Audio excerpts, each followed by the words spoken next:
Our topic is Java development, and we are all together now to learn basics of Java on this series. But today's session is basically the introduction.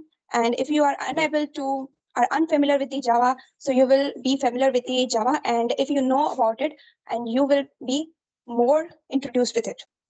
तो basically जो है हम जो Java programming language पढ़ते हैं, अगर आपने पढ़ी है इट्स गुड, आपकी और ज्यादा प्रैक्टिस हो जाएगी, आपको पता चल जाएगा कि आप इसमें जो है ना आगे कैसे पाथ अपना डिफाइन कर सकते हैं, आगे इसमें आप कौन कौन सी चीजें कर सकते हैं और उसका जो है वे किस तरीके से है। और अगर आपने नहीं पढ़ी है तो आपको ओवरव्यू मिल जाएगा कि प्रोग्रामिंग लैंग्वेज किस तरीके से होती है और उसमें हम कौन कौन से काम कर सकते हैं और हमारा फ्यूचर कैसे बन सकता है। तो सारी लैंग्वेजेस सिमिलर होती हैं और जावा जो लैंग्वेज है वो आप फ्यूचर में उसको जो है ना बहुत सारी जगहों पे यूज कर सकते हैं, बैकएंड पे भी यूज कर सकते हैं, एंड्रॉइड में यूज कर सकते हैं, उसके अलावा भी आप जो है फ्रंट एंड के लिए भी यूज कर सकते हैं। तो आज का सेशन हमारा बेसिक्स है का सेशन है और इस सेशन को इंटरेक्टिव बनाने के लिए है हमसे सवालात भी पूछ सकते हैं, स्पीकर से सवालात पूछ सकते हैं। उसके अलावा भी इस सेशन के लास्ट में आपका जो भी क्वेश्चन हो, सोसाइटी के रिलेटेड हो, एमएलए से रिलेटेड हो या फिर जावा के रिलेटेड हो, तो आप पूछ सकते हैं। तो अब हम रिक्वेस्ट करेंगे अपने स्पीकर मिस्टर हुनैन को कि वो स्टार्ट करें और अपनी स्क्रीन शेयर करें। हुनैन प्लीज शेयर द स्क्रीन। अस्सलाम वालेकुम। मैं स्क्रीन शेयर कर लेता हूँ। वालेकुम उससे पहले सलाम। मैं एक इंट्रोडक्शन दे देता हूँ प्रोग्रामिंग लैंग्वेज का, बेटर रहेगा। यस यस, बेटर है। First of all let me introduce myself Hunain Gauri, and second year IT student from Qaeda University. I am doing programming since my 10th grade. I've worked on many languages like C, C++, Java, and I am also familiar with development, Android development, and now I'm doing Flutter. So for our today's session, आज का हमारा topic है जावा basics. तो जावा एक programming language है। तो सबसे पहले हम ये देख लेते हैं थोड़ा बहुत कि प्रोग्रामिंग लैंग्वेज क्या होती है, क्योंकि काफ़ी लोग यहाँ ऐसे भी होंगे जो कि बिल्कुल स्क्रैच से सीखना चाह रहे होंगे। और प्रोग्रामिंग लैंग्वेज अगर आप एक बेसिक लेवल पे कह लो तो इसको थोड़ा ऐसा समझ लें कि ये एक रेसिपी ऑफ इंस्ट्रक्शन होती है जो हमारे कंप्यूटर को बताती है कि करना क्या है। इसकी एक रियल लाइफ एग्जांपल हम ले लें तो एक मैगी आप परचेस करते हैं शॉप से, तो उसके बैक एंड पे मतलब बैक साइड पे उसके जो है ना रेसिपी लिखी होती है कि आपको पहले पानी को बॉईल करना है, उसके बाद मैगी को जो है वो उसके अंदर डालना है, फिर मसाला डालना है उसमें, उसके बाद खा लेनी है। तो ऐसे ही हमारी प्रोग्रामिंग लैंग्वेज होती है। अगर हमें 2 नंबर का सम चाहिए होता है तो हम पहले 2 नंबर लेते हैं, ठीक है, उसके बाद उनको ऐड करवाते हैं, फिर उसको डिस्प्ले करवाते हैं। तो ये जो कोड हमारा लिखा हुआ होता है वो एक प्रोग्रामिंग लैंग्वेज में लिखा होता है, ठीक है। तो इस किस्म की हमारे पास काफ़ी प्रोग्रामिंग लैंग्वेजेस होती हैं जिसके अलग अलग सिंटैक्स होते हैं। हमारा सेक्शन है जावा पर, सो हम जावा देख लेते हैं। सो अगर हम देखें जावा, तो जावा पहले तो देखें, जावा का नाम ही है जावा। तो इसका नाम जावा क्यों है? ये डेवलप्ड हुई थी 1995 में। तो जब इसका नाम जो था वो ऑक था। तो ये डेवलप जिसने की थी उनका नाम था जेम्स गॉसलिन। तो उन्होंने इसको नाम दिया था ऑक, जो कि उनकी विंडो के बाहर एक ट्री हुआ करता था। तो वो नाम जो था वो सेम था एक ऑर्गेनाइजेशन से, तो उन्होंने उसको चेंज किया एक कॉफ़ी के नाम पर। ये एक आइलैंड है कहाँ पर, इंडोनेशिया में आई थिंक, जहाँ पर फर्स्ट कॉफ़ी बनी थी, तो उन्होंने कॉफ़ी से इंस्पायर होकर उसको जावा नाम दिया था। और जावा जो है, पहले तो हम ये देख लें जावा जावा हम क्यों पढ़ रहे हैं, मतलब जावा में ऐसी क्या खास बात है। तो जावा जो है अगर देखा जाए तो जावा का एक सबसे बेस्ट कॉन्सेप्ट ये है वोरा, WORA, write once run anywhere. ये आइडिया आया था कि एक सेम टाइप के सॉफ्टवेयर को ना वो डिफरेंट प्लेटफॉर्म पे रन कर सकें। इसके बारे में हम आगे देखेंगे, और ठीक है, और ये ऑब्जेक्ट ओरिएंटेड है, ये भी हम देखेंगे, आपको मैं एग्जांपल के साथ बताऊंगा, ठीक है। उसके अलावा इसकी कम्युनिटी जो है ना बहुत एक्टिव और लार्ज है जावा की, और ये काफ़ी जगह पर यूज़ भी होती है, डेस्कटॉप एप्लीकेशन में, जेन प्रोडक्टिविटी टूल्स के अंदर, वेब एप्लीकेशन में सर्वर साइड पे, और वेब सर्विसेज में, मोबाइल एप्लीकेशंस में, ठीक है, एंड्रॉयड डेवलपमेंट और एम्बेडेड सिस्टम में भी यूज़ होती है। सो हम स्टार्ट करते हैं जावा से। तो एक हम सिंपल प्रोग्राम से स्टार्ट करते हैं जावा। मैंने यहाँ पे एक फाइल बनाई हुई है ऑलरेडी, बेसिक्स के नाम से। तो हमें जब भी कुछ प्रिंट करना होता है ना किसी प्रोग्रामिंग लैंग्वेज में, तो उसके लिए हमारे पास एक स्टेटमेंट होता है, एक लाइन लिखते हैं हम, जिससे वो डिस्प्ले होता है स्क्रीन पर। तो हम जावा में लिखते हैं system.out.print। हम लिखते हैं system.out.print। अब उसके बाद हम देते हैं डबल कोटेशन, और डबल कोटेशन के अंदर अंदर जो भी हम लिखते हैं ना वो प्रिंट हो जाता है, वो डिस्प्ले हो जाता है, आउटपुट आ जाता है। सो हम लिख लेते हैं एक लाइन जो कि हम हर प्रोग्रामिंग लैंग्वेज में लिखते हैं जब स्टार्ट करते हैं, तो हेलो वर्ल्ड। हमने ये लाइन सही लिखी है, और हम जब जावा में कोड लिखते हैं तो हम यही लाइन लिखते हैं, तो ये लाइन सही है। अब हम इसको रन करवाते हैं, system.out.print। देखें रन होगा नहीं होगा।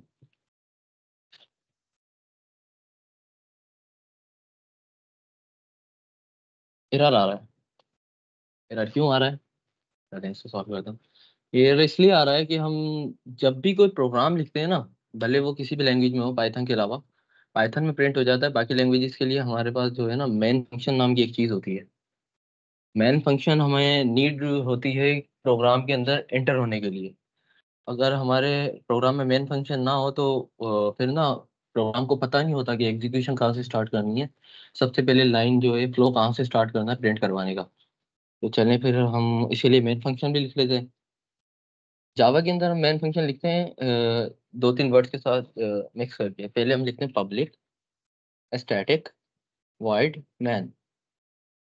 उसके बाद अंदर हम लिख देते हैं स्ट्रिंग आर्ग्यूमेंट्स। इस लाइन के बारे में हम पढ़ेंगे आगे चलकर।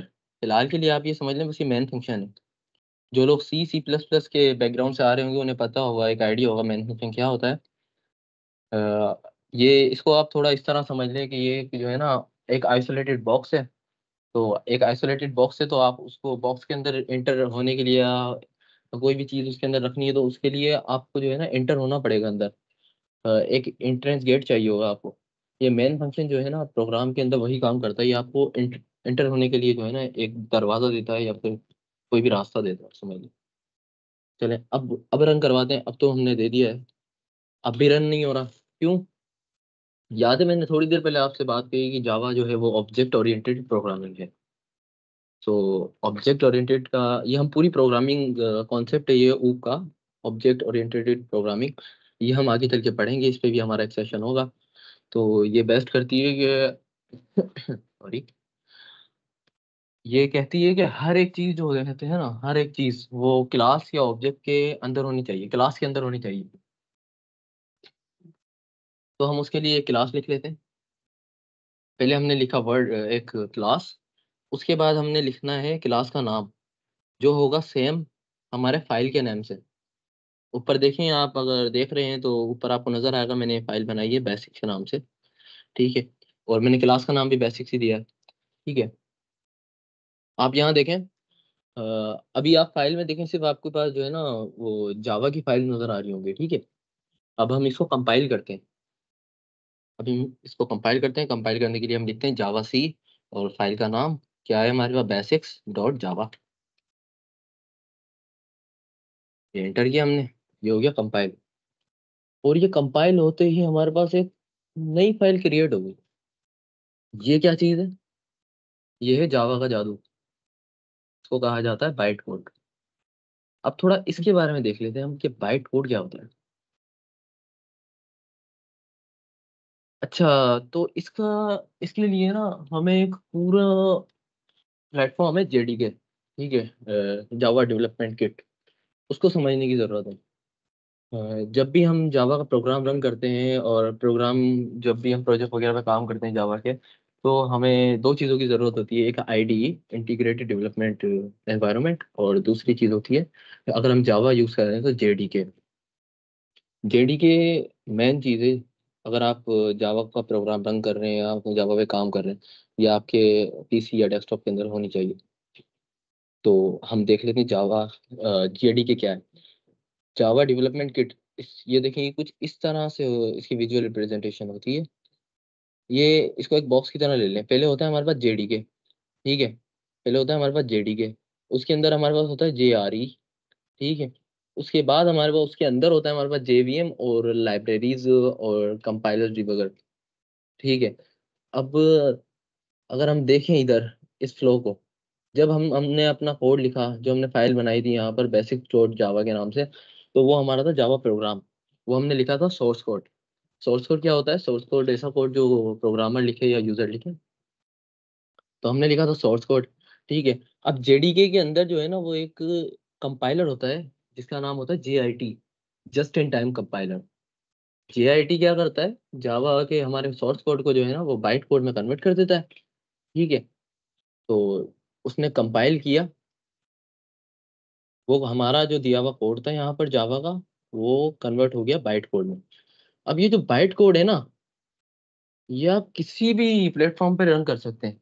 मैंने आपको एक और बात कही थी इंट्रोडक्शन में कि जावा जो है ना वो कॉन्सेप्ट पे बनाई गई, किस कॉन्सेप्ट पे? वोरा, WORA, write once run anywhere, ठीक है। तो इस कॉन्सेप्ट को थोड़ा देख लें हम। ये देखें, ये एक थोड़ी विजुअल रिप्रेजेंटेशन है। ये हमारा जावा का प्रोग्राम था। फिर जेडीके के अंदर एक जस्ट इन टाइम कंपाइलर होता है, जैसे कि मैंने आपको बताया, उसने कंपाइल किया कोड को बाइट कोड के अंदर, ठीक है। अब हमारा जो बाइट कोड है वो हम किसी भी प्लेटफॉर्म के ऊपर रन कर सकते हैं, लिनक्स पर, विंडोज पर, मैकबुक पर, ठीक है। अच्छा, एक और बात बहुत इंपॉर्टेंट बात ये है कि हमारा जो जावा का कोड है ना वो क्या है? वो है इंडिपेंडेंट। लेकिन जेडीके जो है ना वो इंडिपेंडेंट नहीं। जेडीके जो है वो जावा डेवलपमेंट किट है। वो हर एक जो है ना, हर एक जेडीके जो है वो हर एक प्लेटफॉर्म के हिसाब से डिजाइन की जाती है, बनाई जाती है, ठीक है। ये बात दिमाग में रखिएगा। ये एक सॉफ्टवेयर है जो कि हर एक चीज को जो है ना मद्देनजर रखते हुए डिजाइन किया जाता है। तो अगर हमारे पास बाइट कोड है, अच्छा अगर देखा जाए तो बाइट कोड मतलब किस तरह ये रन हो रहा है इंडिपेंडेंट प्लेटफॉर्म पे, किस तरह, इसको थोड़ा देख लें हम। ये बाइट कोड, पहले ये हम देख लें बाइट कोड है क्या चीज। ये जो है ना, ये हमारी फाइल जो रन हुई, ये हमारे पास विजुअल रिप्रेजेंटेशन आ गई है बाइट कोड की, ठीक है। अब बाइट कोड जो है ना वो इस काम आता है कि इजी कर देता है हमारे हमारे प्रोग्राम को रन करने के लिए, कि वो उसके पास जो है ना वैरायटीज बहुत ज़्यादा हो जाती हैं, कि हम उसको विंडोज़ पे भी रन कर सकते हैं, लिनक्स पे भी और यूनिक्स पे भी, मतलब मल्टीपल ऑपरेटिंग सिस्टम पे। और ये बाइट कोड जो होता है ना, ये बाइट कोड जेवीएम के थ्रू रन होता है। तो जेवीएम के पास जो होता है ना वो अपना एक इंटरप्रेटर होता है जो कि हमारे ऑपरेटिंग सिस्टम से जो है ना बातचीत करता है कि हमें मुझे ये प्रोग्राम रन करवाना है, मतलब कम्युनिकेशन जो है ना वो ऑपरेटिंग सिस्टम के थ्रू करता है कि मुझे ये प्रोग्राम रन करवाना है। अब ऑपरेटिंग सिस्टम उसको परमिशन देता है, फिर वो सीपीयू के पास जाता है, तो ये सारा प्रोसेस बैकएंड पे हो रहा होता है। आई होप कि आप लोगों को एक बेसिक हेलो है हो गई होगी जावा की बाइट कोड की क्या होता है। अब थोड़ा हम देख रहे हैं किसको, वेरिएबल्स को। वेरिएबल्स क्या होते हैं? यहाँ देखिए थ्योरी लिखी हुई है, variable is a location in memory storage area to hold data. और मैंने यहाँ पर एक छोटी सी डेफिनेशन और बनाई थी अपने कोड के अंदर। अच्छा, ये क्या चीज़ है? ये मैंने आपको बताया नहीं, सॉरी, कमेंट्स। ये होते हैं कमेंट्स, ठीक है। ये जो आपको ग्रीन ग्रीन दिख रहे हैं ना डबल कोटेशन के साथ, जब भी हमें ना अपने प्रोग्राम के अंदर कोई भी लाइन लिखनी हो, मतलब कि जैसे कि आप मल्टीपल लैंग्वेजेस पे काम करेंगे आगे चलकर, तो आप ना कभी कभी ना अपने लिखा हुआ कोड भूल जाते हैं, या फिर अपने कोड को ना खुद को एक्सप्लेन करना हो या किसी और को एक्सप्लेन करना हो, तो हम उसके लिए लिखते हैं कमेंट्स। कमेंट्स क्या होते हैं? ये जो होते हैं ये प्रोग्राम का पार्ट नहीं होते, कंपाइलर इसको इग्नोर करता है, ठीक है। कंपाइलर इसको इग्नोर करता है और ये हमें हेल्प करते हैं हमारा कोड डिफाइन करने में, या हमें चीज़ें याद रखने में। यहाँ देखें मैंने बहुत सारे कमेंट लिखे हुए हैं। ये डबल कोटेशन, डबल कोटेशन नहीं, सॉरी,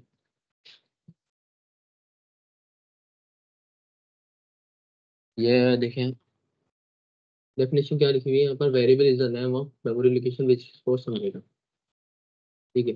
अगर वेरिएबल को आप समझे तो वेरिएबल क्या है? वेरिएबल एक कंटेनर है।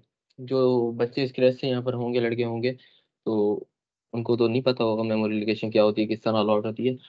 तो इसको आप इस तरह समझ लें कि आपको कोई भी चीज़ स्टोर करवानी होती है, तो मिसाल ले लें आप, आपने लिया एक बॉक्स, ठीक है। उसके अंदर आपको कोई चीज़ स्टोर करनी है, समझे, लाइक आपको स्टोर करनी है एक बॉल। ठीक है, आपने बॉल डाल दी उसके अंदर, ठीक है, बॉक्स के अंदर। अब बॉल बॉक्स के अंदर पड़ी हुई है और आपने बॉक्स को दे दिया एक नाम। ठीक है, अब ये जो बॉक्स है ना, ये प्रोग्रामिंग लैंग्वेज, यहाँ देखें, रन करते हैं, वेरिएबल बनाते हैं।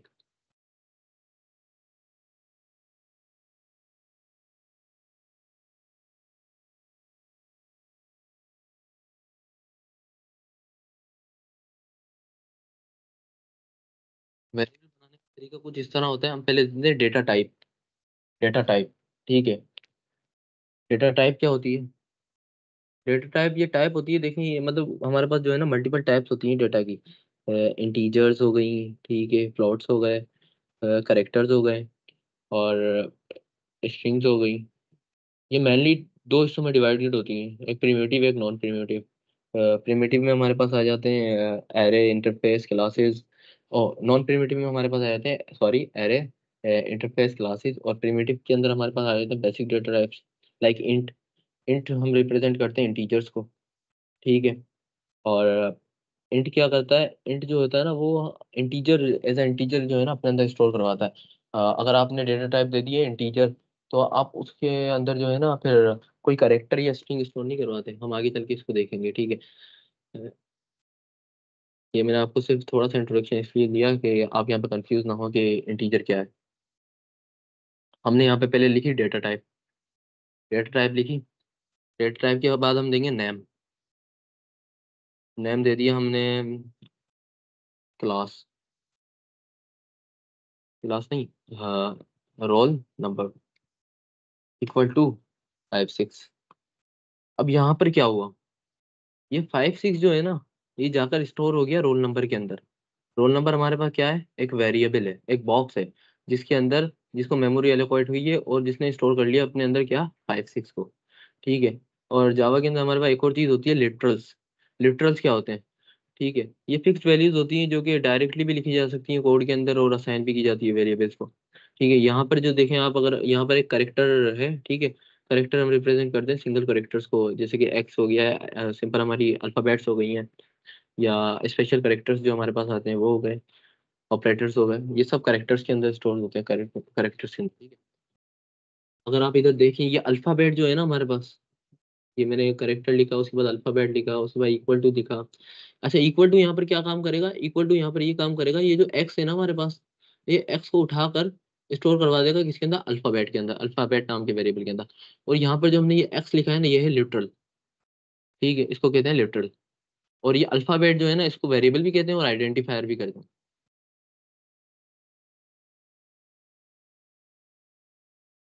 वेरिएबल को थोड़ा समझ लिया, वेरिएबल को थोड़ा यूज भी कर लेते हैं कोड के अंदर। वेरिएबल को यूज किस तरह करते हैं? सम कर लेते हैं हम, सिंपल। ठीक है, पहले हमने लिखा इंट नंबर 1 इक्वल टू 27। ये क्या है? ये चीज है सेमी कॉलन। हम इंग्लिश के अंदर जब कोई भी अल्फाबेट लिखते हैं या फिर मतलब कोई भी लेटर वगैरह लिख रहे हैं या कोई सेंटेंस वगैरह लिख रहे हैं, तो हमें जो है ना अपनी लाइन को टर्मिनेट करना पड़ता है, जहाँ पर वहां पर हम दे देते हैं फुल स्टॉप। तो प्रोग्रामिंग लैंग्वेज के अंदर हम यूज करते हैं सेमी कॉलन को एज अ फुल स्टॉप, जहाँ पर हमें अपना स्टेटमेंट या सेंटेंस जो है वो टर्मिनेट करना होता है। टर्मिनेट मतलब रोक देना है। नंबर 1 के अंदर हमने असाइन कर दिया क्या है, 27। मेमोरी के अंदर नंबर 1 नाम की एक मेमोरी एलोकेट हुई, जहाँ जिसको दिए गए 4 बाइट्स, और उसने अपने अंदर 27 को जो है ना वो स्टोर कर लिया। दूसरा, हमने इंटीजर नाम का एक इंटीजर टाइप का एक वेरिएबल बनाएंगे, जिसको हम दे देंगे नंबर 2 नाम। ठीक है, जिसके अंदर हम स्टोर करवा देंगे 10। अब 10 जाके स्टोर हो गया नंबर 2 में। अब हम एक और बना लेंगे वेरिएबल या आइडेंटिफायर, जिसका नाम है सम। अब हम लिखेंगे नंबर 1 प्लस नंबर 2, जो हमने ऊपर असाइन किए वेरिएबल, सेमीकोलन दिया। अब यहाँ पर क्या हुआ? नंबर 1 के अंदर क्या स्टोर था? नंबर 1 के अंदर स्टोर था 27। ठीक है, नंबर 2 के अंदर स्टोर था 10। 27 + 10 क्या होता है? 37। ठीक है, ये दोनों पहले सम होंगे, फिर जाके किसके अंदर मैम स्टोर दो हो जाएंगी, सम नाम के। क्वेश्चंस हैं। जी जी, क्या कह रही हैं आप? मैं कह रही हूँ कि दो क्वेश्चंस हैं हमारी ऑडियंस में से, तो आप उनको हाँ कहें बताएं। कि अपना क्वेश्चन। यस, जिसका भी क्वेश्चन है वो माइक ऑन करके बता सकता है।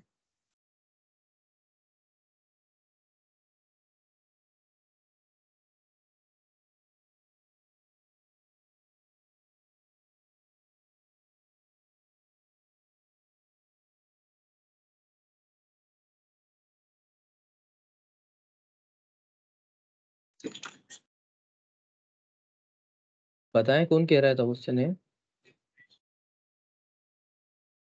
हैंड रेस किया था दो लोगों ने। एक मिनट।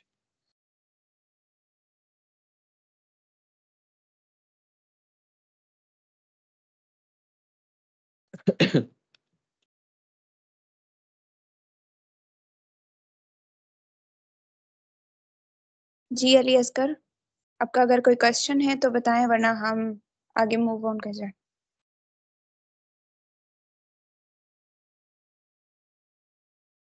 आई थिंक फिलहाल नहीं है, आप कंटिन्यू करें। चलिए ठीक है, चैट आप थोड़ी मैनेज कर लें आप लोग, मैं जो है ना मुझे शो नहीं हो रही हूँ, बताइएगा क्वेश्चन किसी को। जी ठीक है। कंटिन्यू करें, ये क्वेश्चन है अभी भी, ये हैंड रेस मेरे पास शो हो रहा है किसी का।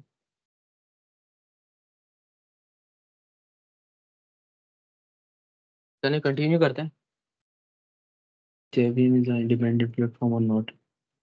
हाँ हाँ। ये किसने किया? यशराज। यशराज। जेवीएम जो होता है ना, जेवीएम, ये जेडीके के अंदर एक पार्ट होता है। आप अगर जेडीके इंस्टॉल करेंगे तो वो जेवीएम जो है ना वो ऑटोमेटिकली उसके अंदर आएगा। और हर मतलब जेडीके जो होती है ना, जावा डेवलपमेंट किट, वो हर एक प्लेटफॉर्म को जो है ना मद्देनजर रखते हुए, मतलब ध्यान में रखते हुए जो है ना बनाई जाती है। जैसे हर एक ऐप, अगर आप एप्लीकेशन डेवलपमेंट की तरफ गए हो तो आपको पता हो कि हम आईओएस के लिए ऐप जब बनाते हैं तो अलग तरीके से बनाते हैं, और एंड्रॉयड के लिए बनाते हैं तो अलग। मतलब लैंग्वेजेस वगैरह अलग होती हैं, बहुत सी चीज़ें हम अलग यूज़ करते हैं, ठीक है। तो जेवीएम जब बनता है ना, जावा डेवलपमेंट किट का जो हिस्सा है, तो ये प्लेटफॉर्म को मद्देनजर रखते हुए बनाया जाता है। अगर विंडोज़ के लिए बन रहा है तो अलग स्पेसिफिकेशन होंगी, अलग डिमांड्स होंगी, अलग चीज़ें यूज़ होंगी। लिनक्स के लिए बन रहा है तो अलग तरीके से बनेगा, और यूनिक्स के लिए बनेगा तो अलग तरीके से बनेगा, ठीक है। तो यह है एक सॉफ्टवेयर, ठीक है। जावा वर्चुअल मशीन ये एक प्लेटफॉर्म के लिए या सॉफ्टवेयर के लिए, ठीक है। ये डिपेंडेंट होता है, लेकिन जावा का जो कोड है ना वो डिपेंडेंट नहीं होता। जेवीएम जो है ना वो डिपेंडेंट है, जावा कोड जो है वो इंडिपेंडेंट है। अब समझ आया है आपको, या मैं और क्लियर करूँ इसको? कोई और question?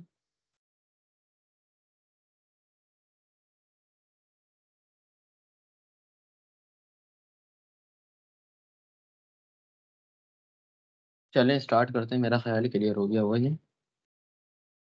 Yes, it is clear. चलें देख रहे थे हम, सम कर रहे थे हम। तो हम नंबर 1 का और नंबर 2 का जब सम करेंगे तो मैंने आपको बताया 37 हो जाएगा, और ये जाके स्टोर हो जाएगा सम नाम के वेरिएबल में। अब सम नाम के वेरिएबल को मेमोरी एलोकेट हुई, जिसके अंदर स्टोर हो गया इन दोनों का सम। अब मैंने आप लोगों को पहले बताया था कि हमें जब भी प्रिंट करना हो, कुछ भी डिस्प्ले करना हो स्क्रीन पे, तो हम उसके लिए क्या लाइन लिखते हैं? System dot out dot print sum. हम कोई भी जब स्टेटमेंट प्रिंट करते हैं या कोई भी स्ट्रिंग या कोई मैसेज डिस्प्ले करते हैं तो उसके लिए हम डबल कोटेशन यूज करते हैं। ये बात ध्यान रखिएगा, वेरिएबल्स के लिए आइडेंटिफायर्स को हम यूज करते होते हैं, print करते होते हैं, डबल कोटेशन को रन करते थे, तेरा रहेगा सही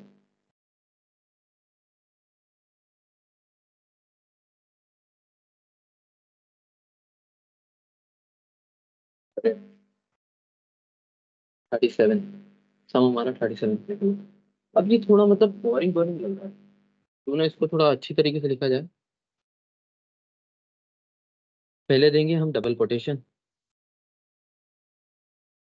ठीक है।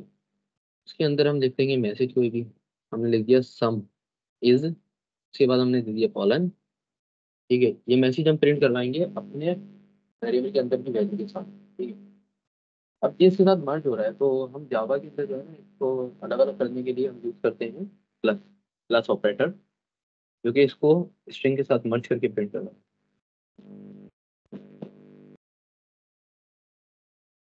देखिए हम रन करेंगे, एक स्टेटमेंट के साथ प्रिंट होगी। देखिए सम इज 37। तो अब ये थोड़ा मतलब समझ आने वाला कोड लग रहा है और अच्छा लग रहा है। आई होप वेरिएबल्स आपको क्लियर हो गए।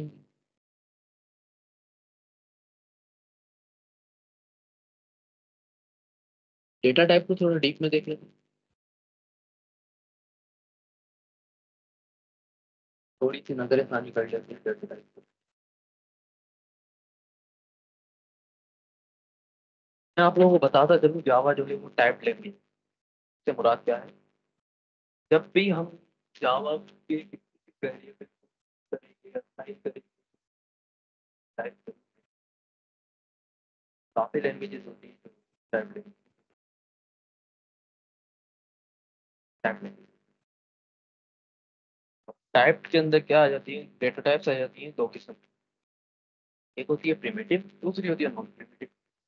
प्रिमिटिव में हमारे पास आ जाती है normally byte, short, character, boolean, pictures, long, float, double, हम देखेंगे। और नॉन प्रिमिटिव होती है दूसरी तरफ, इसके अंदर हमारे पास आ जाती है string, arrays, class, object and interface. तो इसको थोड़ा देख लें इंटीजर को यहाँ पर चेंज करते हैं।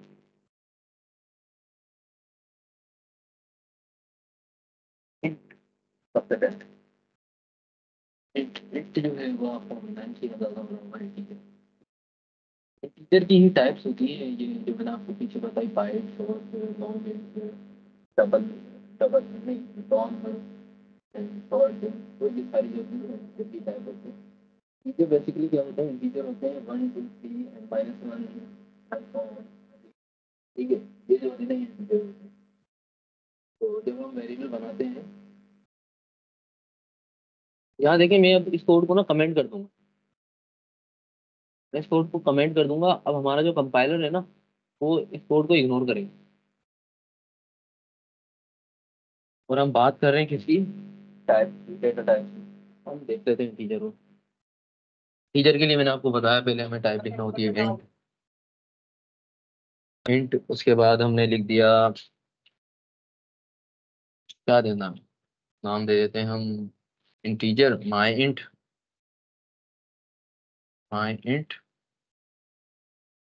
Equal to 30। 32 एक इंटीजर है, देखें असाइन हो गया, कोई एरर नहीं आ रहा।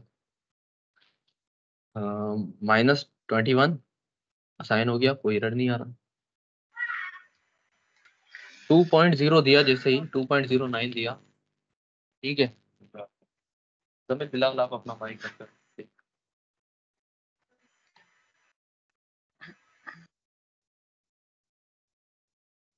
0.09 एक फ्लोट वैल्यू है जो कि डेसिमल वैल्यू होती है। ये असाइन की थी हमने इंटीजर टाइप के वेरिएबल को। यहाँ पर आप देखें एक रेड लाइन आती है जो कि इंटीजर है।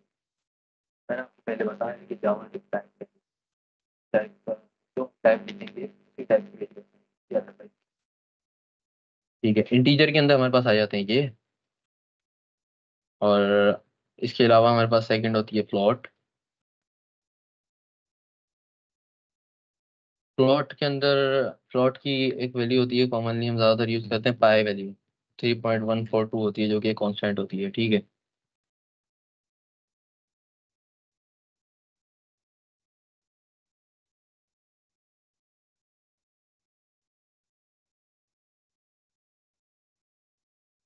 आई थिंक फ्लोट की जो है ना वो रेंज कम होती है, डबल और फ्लोट में ना कोई ज़्यादा फर्क नहीं है। डबल फ्लोट जो है ना वो एक ही बात है, वो भी डेसिमल वैल्यूज स्टोर करता है, डबल भी डेसिमल वैल्यूज स्टोर करता है, लेकिन बस उसकी रेंज ज़्यादा होती है और ज़्यादा स्पेस देता है डबल, मतलब ज़्यादा ज़्यादा रेंज में जब हमारे वैल्यूज होती है हम डबल यूज़ करते हैं, तो हम यहाँ पर डबल यूज़ कर देते हैं। एक बाइक के लिए 3.1 असाइन हो जाएंगे। अब उसके बाद हमारे पास होते हैं स्ट्रिंग और बुलियन एंड करेक्टर्स। ये मेन टाइप्स होती हैं कुछ, ये भी देख लेते हैं।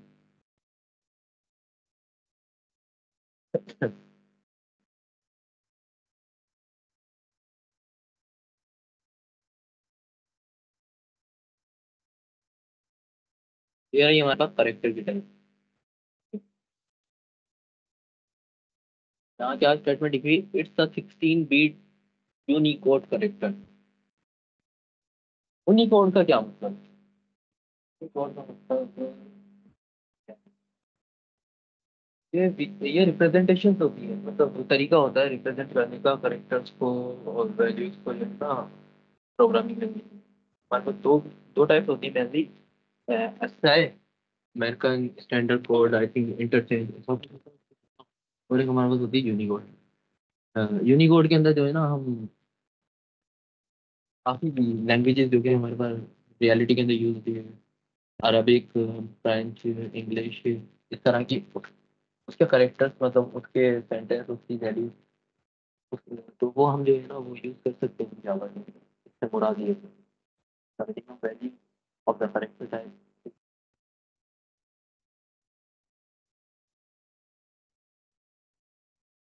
यहाँ देखें करेक्टर को हम किस तरह साइन करते हैं।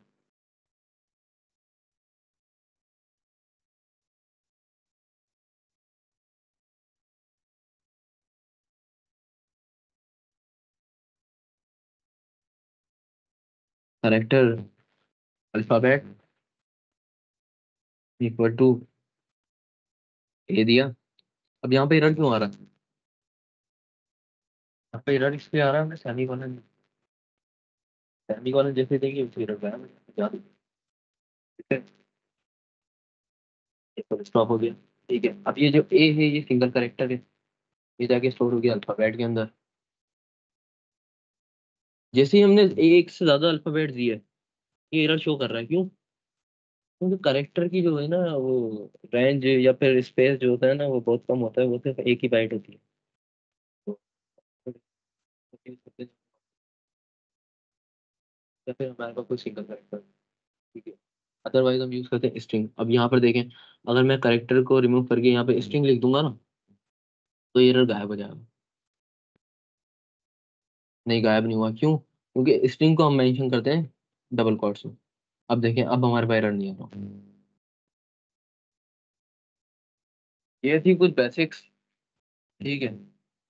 अब एक एक्सरसाइज कर लेते हैं छोटी सी, मतलब जितना भी सीखा। एक फाइल बना ली, एक्सरसाइज डॉट जावा। ऑटोमेटिकली हमारे पास क्लास बन गई है उसी नाम से। ठीक है, पब्लिक क्या है? पब्लिक जो है हमारे पास ये एक्सेस मॉडिफायर है। इसके बारे में आप आगे चल के क्लास में पढ़ेंगे। आई थिंक टाइम हमारे पास थोड़ा कम है, तो हम थोड़ा जल्दी जल्दी देख लेते हैं। अब हम एक पैटर्न ट्रेन कर लेते हैं। यहाँ देखिए, मैं वापस कमेंट्स को यूज कर रहा हूँ।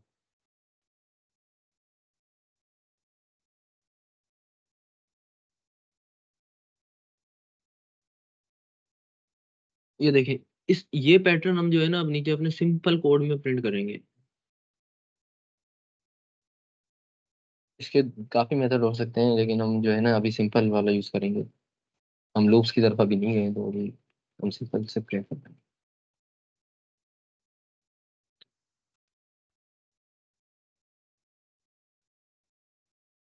सिस्टम डॉट आउट,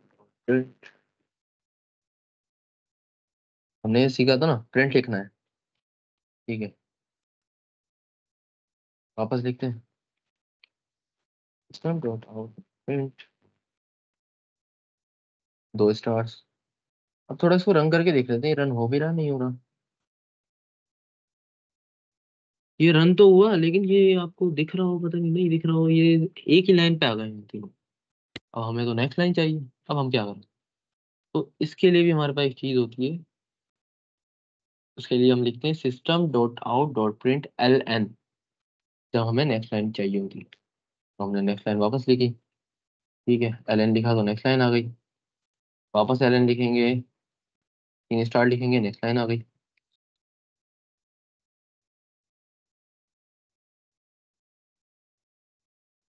ये वापस नेक्स्ट लाइन आ गई,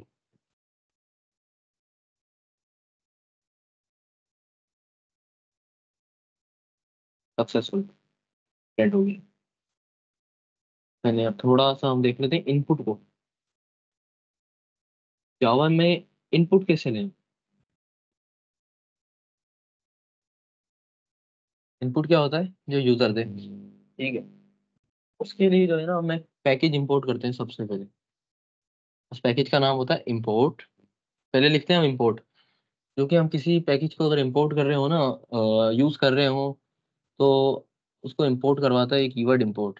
कीवर्ड क्या होते हैं, कीवर्ड जो है ना वो स्पेसिफिक वर्ड्स होते हैं, जो जिनका काम जो है ना उनको पहले से असाइन हुआ हुआ होता है कि आपको ये काम करना है।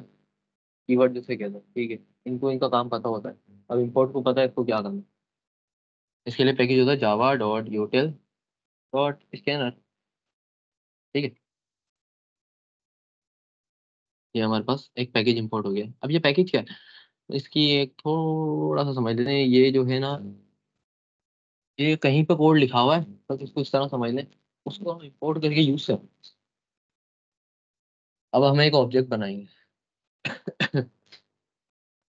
ऑब्जेक्ट बनाएंगे। ऑब्जेक्ट क्या होती है, कोई भी रियल टाइम एंटिटी, ठीक है। अगर हमें कोई भी चीज जो है ना,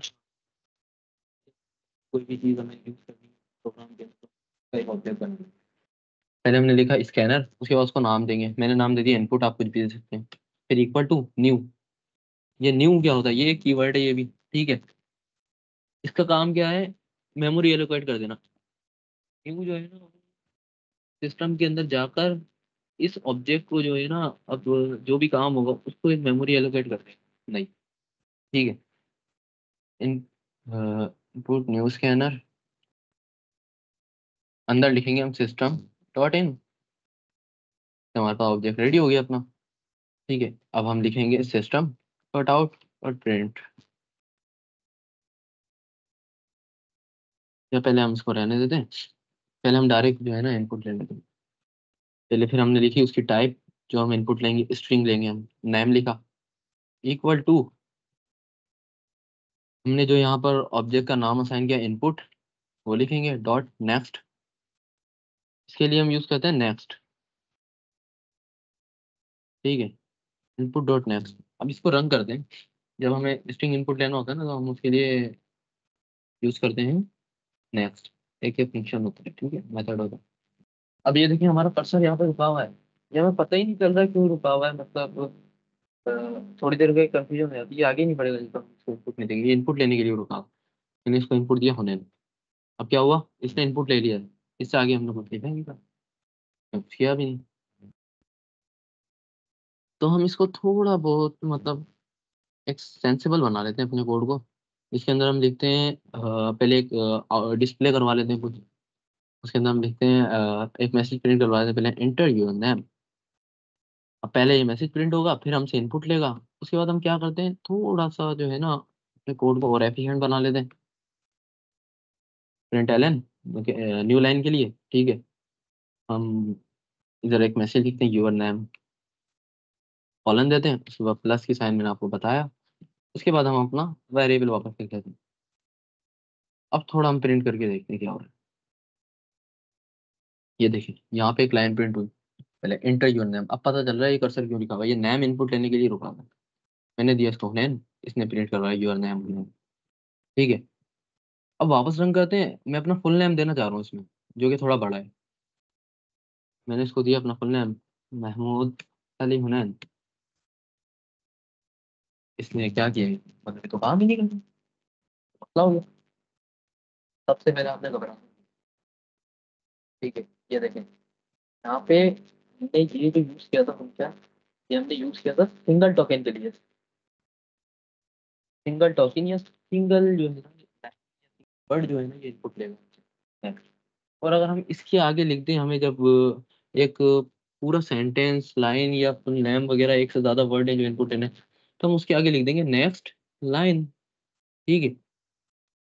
अब इसको हम प्रिंट करवाते हैं, रन करते हैं। अब देखते हैं अब ये प्रिंट करवा रहे हैं, नहीं करवा रहे हैं। मैंने इसको नाम दिया महमूद अली हुनैन। अब प्रिंट इसने करवा दिया, महमूद अली योर नेम महमूद अली हुनैन। ठीक है, ये थे थोड़े बहुत बेसिक कॉन्सेप्ट इनपुट लेने के लिए। हम इंटीजर इनपुट कैसे लेते हैं, यहाँ पर हमने जहाँ नेक्स्ट लाइन लिखा इनपुट किया, यहाँ पर हम इंट लिख देंगे। ठीक है, प्लॉट लेना होगा प्लॉट लिख देंगे, डबल लेना होगा डबल लिख देंगे, और करेक्टर लेना हो ना तो करेक्टर का थोड़ा सा डिफरेंट होगा। करेक्टर जब हमें इनपुट लेना हो ना तो पहले तो हम इस पूरे को जो है ना कमेंट कर देते हैं।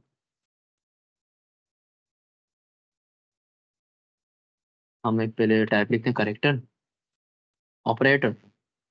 ऑपरेटर को थोड़ा सा देखेंगे अभी। ऑपरेटर हमारे पास क्या होते हैं बेसिकली, अभी देख लेते हैं। ठीक है, ऑपरेटर ऑपरेटर्स ऑपरेटर्स, ये रहे operator.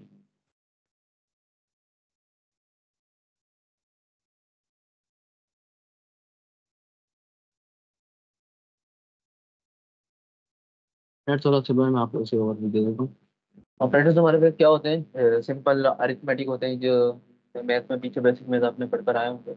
Plus minus multiply divide modulus operator, divider जो है, ठीक है। इसके अलावा हमारे पास लॉजिकल होते हैं, ग्रेटर देन, लेस देन, ये लॉजिकल सॉरी है, फ्रैक्शनल होते हैं। ठीक है, ये होते हैं equal to equal to equal to. ठीक,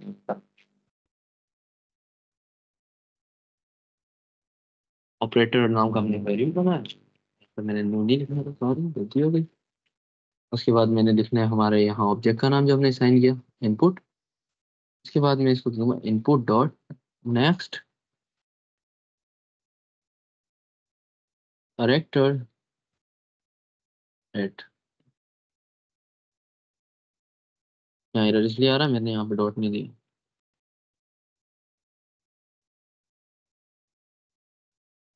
ये जीरो जो है ना, ये हमने यहाँ पर इंडेक्स पास किया है। अभी हम थोड़ा सा आगे चल के एरे के बारे में पढ़ेंगे, तो जब हम देखेंगे क्या ये इसने ये ऑपरेटर हमसे इनपुट लिया और उसी ऑपरेटर को हमने प्रिंट करवा दिया। लाइन तो लिख दी, अब देखिए रन होता है, नहीं होता। ये कब सा रुका हुआ है, क्यों उनका कोई स्टेटमेंट होती है इनपुट एलिमेंट रुका हुआ है। तो हमने इसको ऑपरेटर दिया, हाँ मॉडुलस ऑपरेटर दे देते हैं। ठीक है, इसने उसी को प्रिंट करवा दिया। यानी कि हम थोड़ा बहुत सीख गए हैं कि इनपुट किससे लेते हैं।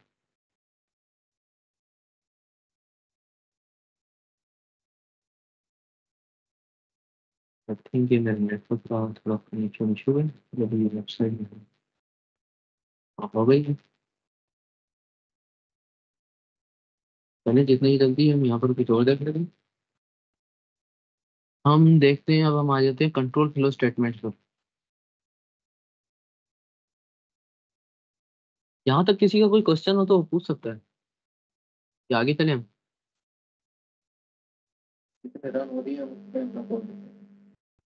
अब हम थोड़ा देखते हैं कंट्रोल फ्लो स्टेटमेंट्स को। ठीक है, कंट्रोल फ्लो स्टेटमेंट को हम देख लेते हैं। कंट्रोल फ्लो स्टेटमेंट को हमें पता है कि स्विच एंड लूप से रहते हैं। ठीक है, तो सबसे पहले हमारे पास आती है इफ एल्स, जो कि कंडीशनल स्टेटमेंट है। ये हमें ये डिपेंड करते हैं डिसीजन के ऊपर। ठीक है, हमारे पास रियल लाइफ में भी कुछ मतलब हमारे डिसीजन होते हैं, तो वो भी कंडीशन के ऊपर बेस्ड होती है। कि जैसे कि हम इसकी रियल लाइफ एग्जाम्पल लेंगे, तो आपकी अटेंडेंस का एक क्राइटेरिया है। अगर आपकी अटेंडेंस 75 से कम है तो या तो आपको सप्लीमेंट्री देना पड़ेगी, या फिर आपको एक एप्लीकेशन देना पड़ेगी। 75 अटेंडेंस आपको चाहिए, वरना आपको हो सकता है कि एग्जाम में जो है ना बैठे ना। तो ये कंडीशन एग्जाम में बैठने के लिए, तो हमें जब प्रोग्रामिंग के अंदर कंडीशन होती है तो हम देखते हैं। यहाँ पे पहले हम सिंटैक्स देख लेते हैं थोड़ा, उसके बाद हम इसका एक सिंपल प्रोग्राम भी रन कर लेंगे। पहले हमने यहाँ पे देखे एक वेरिएबल असाइन किया लैंग्वेज। ठीक है, इसके अंदर स्टोर करवा दिए जावा। ठीक है, यहाँ पर क्या है, इफ का मतलब है अगर। लैंग्वेज लैंग्वेज क्या है हमारा, वेरिएबल यहाँ पर। ठीक है, इक्वल टू, इस ऑपरेटर के बारे में थोड़ा समझ लें। इक्वल टू यूज होता है क्वेश्चन करने के लिए, ये ये बराबर है, ये काम, ये ट्रू है या फॉल्स है। मतलब हमारे लैंग्वेज, हम यहाँ क्वेश्चन कर रहे हैं कि हमारे लैंग्वेज नाम का जो वेरिएबल है उसके अंदर जावा स्टोर है या नहीं।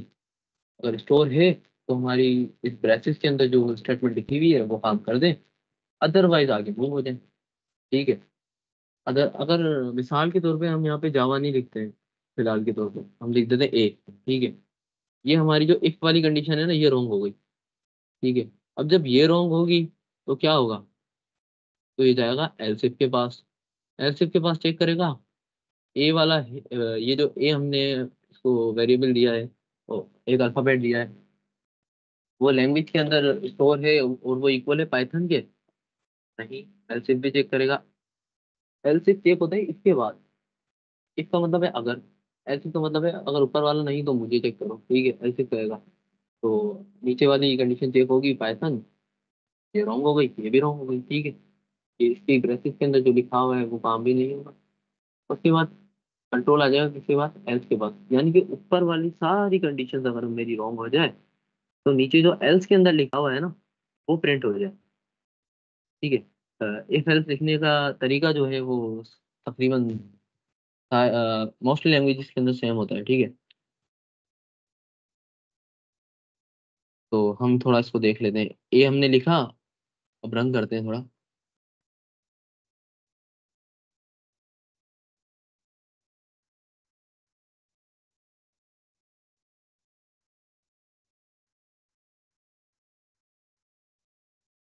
क्या यहाँ पे मैसेज प्रिंट हुआ है, जो हमारा एल्स के अंदर लिखा हुआ था, given literal is not matched. मैंने आपको बताया था ए यहाँ पर क्या है, लिटरल है, ठीक है। हमारा लिटरल मैच नहीं हुआ किसी से भी, तो हमारा सारी दोनों कंडीशन ऊपर वाली रॉन्ग हो गई, ठीक है। और अगर यहाँ पे और सपोज अगर हमने जैसे जावा लिखा, ठीक है, और फर्स्ट केस के अंदर जो है ना बेस्ट केस हो गया ये, और ये मैच हो गई, तो क्या करेगा ये, इफ वाले ब्रेसेस के अंदर जो काम लिखा हुआ था वो फौरन से कर देगा, नीचे वाले को चेक ही नहीं करेगा, ठीक है। और अगर जावा रॉन्ग हो गई, हमने यहाँ लिखा पाइथन, हमने यहाँ लिखा पाइथन, अब क्या होगा, जावा चेक होगी सबसे पहले, ठीक है। इफ सबसे पहले कंट्रोल जाएगा इफ के पास, ठीक है। इफ चेक हुई, इफ वाली रॉन्ग हो गई, नीचे वाले के पास रहेगा एल्स के पास, ठीक है। एल्स वाली चेक हुई, ये ट्रू हो गई, ठीक है। तो नीचे हमारा जो स्टेटमेंट लिखा होगा वो टाइम हमारे पास सारा सामने है, और आगे तो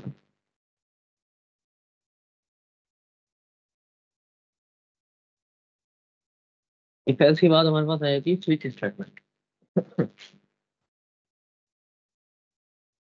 स्विच स्टेटमेंट क्या होती है, स्विच स्टेटमेंट भी इफ एल्स की तरह ही होती है, ठीक है। और आपकी इसके रियल लाइफ एग्जाम्पल अगर ले लें आप, आपके घर के अंदर सर्किट बोर्ड होगा, या फिर हाँ, एक रूम के अंदर एक स्विच होगा, जहाँ से जो है ना फैन वगैरह कंट्रोल होते हैं और सर्किट वगैरह कंट्रोल होते हैं। तो एक बटन अगर प्रेस किया तो केस वन होता है, मतलब एक बटन एक केस है। अगर एक फैन वाला बटन जो है वो आपने प्रेस किया तो फैन ऑन हो जाएगा, ठीक है। और दूसरा बटन अगर प्रेस किया तो केस हुए तो हुनैन, आपकी आवाज जो है सही नहीं आ रही, काइंडली माइक चेक करें अपना। अजय आवाज अब सही आ रही है। हाँ हाँ, नाउ क्लियर। हाँ बताते रहे यार, मुझे मालूम नहीं। जी जी जी, सही है, अब सही है। ठीक है, ठीक है। स्विच की एग्जांपल मैं आपको दे रहा था। आपके पास स्विच होता है आपके रूम में, ठीक है, जहाँ से आपकी जो है ना अप्लायंसेस कंट्रोल होती है। जैसे कि एक बटन होता है फैन का, ठीक है। अब वो बटन ऑन करेंगे तो आपका फैन ऑन हो जाएगा, ठीक है। एक बटन होता है लाइट का, आपने वो बटन हाँ ऑन किया तो हुनैन, आपकी फिर लाइट ऑफ से हो गई। नहीं आ रही, कम आ रही है।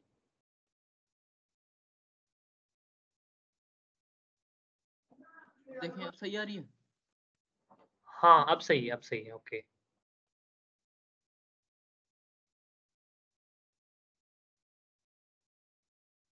क्या, आई थिंक नेटवर्क इशू है मुझे। अब आ रही है आवाज। जी आ रही, क्लियर है अब। चलिए, थैंक यू। हम देख लेते हैं स्विच स्टेटमेंट को, ठीक है। इसके लिखने का तरीका क्या होता है, इसके लिखने का तरीका ये होता है, पहले हम लिखते हैं एक, हमने वेरिएबल असाइन कर दिया है, एक वेरिएबल को हमने एक वैल्यू असाइन कर दी है जो कि इंटीजर टाइप का है, उसको हमने वन असाइन कर दिया, ठीक है। अब वन असाइन किया, यहाँ पे हमने स्विच बनाया है एक, ठीक है। हमने एक स्विच बनाया, स्विच के अंदर क्या किया हमने, स्विच के अंदर हमने कैसेस दिया, मल्टीपल कैस है, ठीक है। कैस वन के जो कि एक काम कर रहा है, ठीक है। उसके बाद एक वर्ड लिखा हुआ है, कीवर्ड है, से क्या मुराद है थोड़ा इसको देखिए। ब्रेक जो होता है ना, या जब यूज करते हैं जब हमारा हमें कोई काम करवाने के बाद जो है ना, अपने प्रोग्राम या बैक एग्जाम्पल आपकी बाइक,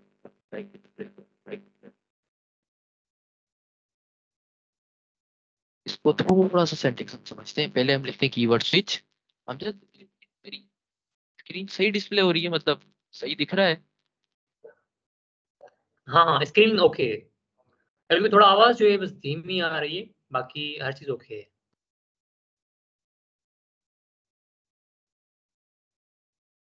पहले हम कीवर्ड लिखेंगे स्विच, ठीक है। उसके बाद हम देंगे प्रेसेस दो, इसके अंदर हम लिखेंगे बटन।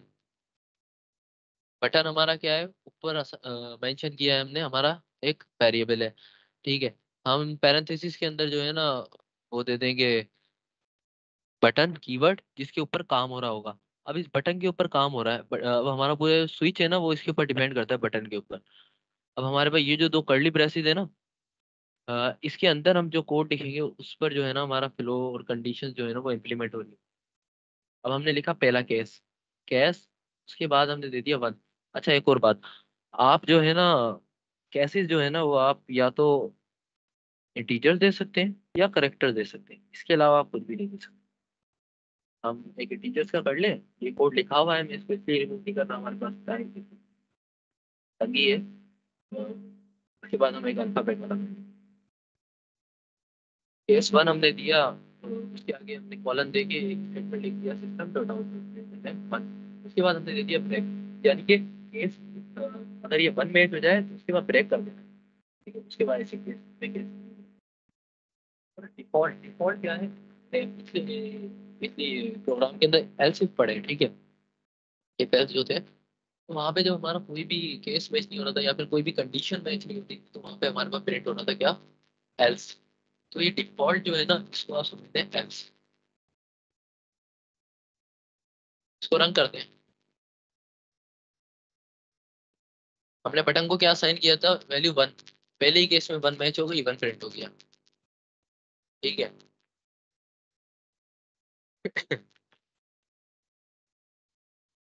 अब देख लेते हैं, ब्रेक को थोड़ा ना कमेंट कर देते हैं, मतलब अगर हम ब्रेक को कमेंट करेंगे, जाहिर सी बात है, मैंने आपको बताया कि कंपाइलर इसको करेगा।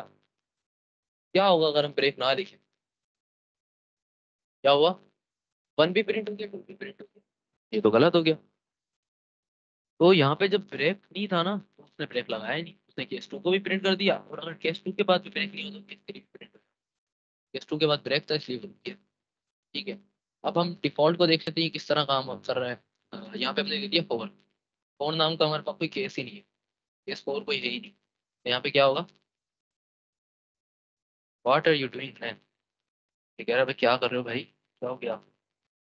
मतलब एल्स के अंदर जो कंडीशन थी ना, वो मतलब डिफॉल्ट के अंदर जो कंडीशन थी, जैसे मैं एल्स नाम बताइए। अब इसकी टाइप पहले तो चेंज करेंगे, वरना एरर आ जाएगा। करेक्टर बना देते हैं इसको, ठीक है।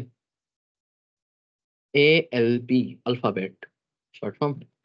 अल्फाबेट्स को हम, करेक्टर्स को जब भी हम लिखते हैं तो सिंगल कोट्स के अंदर लिखते हैं। मैंने यहाँ पे दे दिया ए, और यहाँ पर भी देंगे तो सिंगल कोट्स में देंगे। और जरूरी नहीं है पहले आपको ए आपने असाइन किया तो ए मतलब सीक्वेंस वाइज करना। यहाँ पे मैंने दे दिया डायरेक्ट जेड, ठीक है।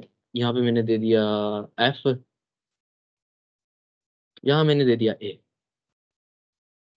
केस ए वाले स्टेटमेंट के आगे क्या लिखा हुआ है, थ्री। तो यहाँ पे हमारे पास क्या प्रिंट होना चाहिए, थ्री। यहाँ पे एरर आ रहा है, आप देखें बटन, क्यों, क्योंकि मैं वेरिएबल का नाम चेंज करना भूल गया। ये ए जो था वो हमारा प्रिंट, देखें सही था, यानी कि अल्फाबेट भी काम करते हैं। यहाँ पर देखिए केस ए वाला जो था हमारा वो मैच हुआ, और उसके आगे आई होप आपको जो है कंडीशनल स्टेटमेंट थोड़ी समझ आ गई होगी। यहाँ तक किसी का कोई क्वेश्चन है तो करें, वरना हम आगे करते हैं।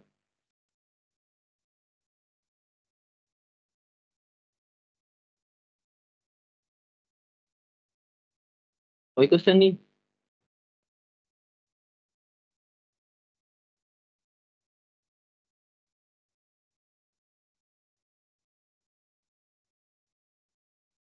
चलें हम आगे। ओके मुझे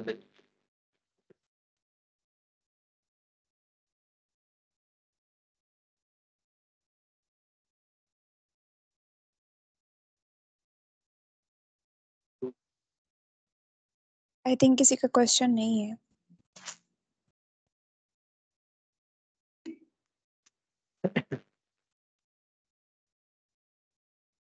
अरे पानी की बोतल सॉरी। जी मैंने कहा किसी का क्वेश्चन नहीं है। ठीक है ठीक है।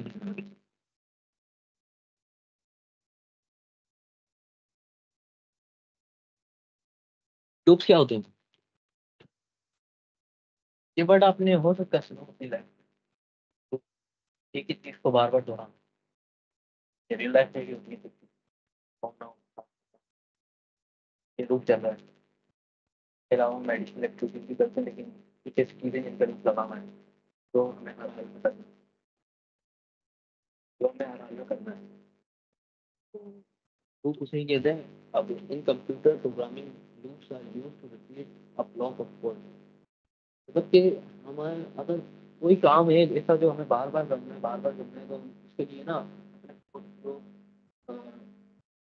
बार बार ना लिखने के लिए और टाइम को बचाने के लिए हम एक लूप लगा लेते हैं। ये काम जो है ना, इतनी दफा अगर कंडीशन शुरू हो जाए तो ये काम होता रहेगा। ठीक है, तो इसके लिए हमारे पास लूप की टाइप्स होती है, जो कि हमारे पास एक होती है फोर, एक होती है वाइल, एक होती है डू वाइल।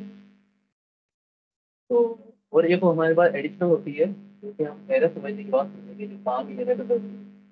इसका नाम होता है फॉर ईच। तो फिर समझेंगे तो अब आपको लूप का थोड़ा बहुत आइडिया हो गया होगा कि लूप क्या चीज़ है। ठीक है, थोड़ा आ जाते हैं इसकी टाइप में। सबसे पहले हम देख लेते हैं फॉर लूप को।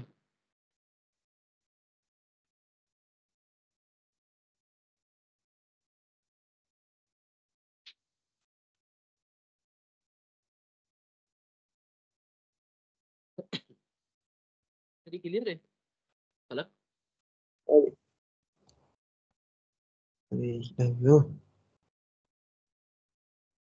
अलग मेरी आवाज़ क्लियर है? जी जी clear।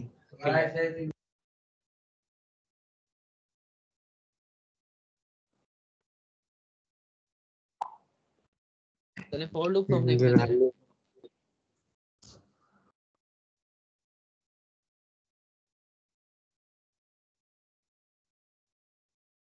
फॉर लूप की बॉडी किस तरह होती है? फॉर लूप की बॉडी इस तरह होती है, यहाँ पर आपको फाइव ऑफ डिस्प्ले होगी। यहाँ पर देखिए, पहले हम लिखते हैं फोर कीवर्ड, उसके अंदर हम लिखते हैं इनिशियल एक्सप्रेशन। ये क्या होती है? एक वेरिएबल होता है जो हम असाइन करते हैं, तो इसको एक वैल्यू असाइन हम करते हैं जो कि स्टार्ट हो रही होती है वन से या कहीं से भी। पहले इनिशियलाइजेशन होती है, उसके बाद एक कंडीशन होती है, जैसे कि हमने पीछे पढ़ा कंडीशन तो काम होगा। यहाँ पर भी वही लॉजिक इम्प्लीमेंट है कि कंडीशन अगर ट्रू हो गई तो काम हो रहा होगा, अदरवाइज तो हमारा रुक जाएगा, टर्मिनेट हो जाएगा। ठीक है। उसके बाद हमारे पास होती है एक अपडेट एक्सप्रेशन।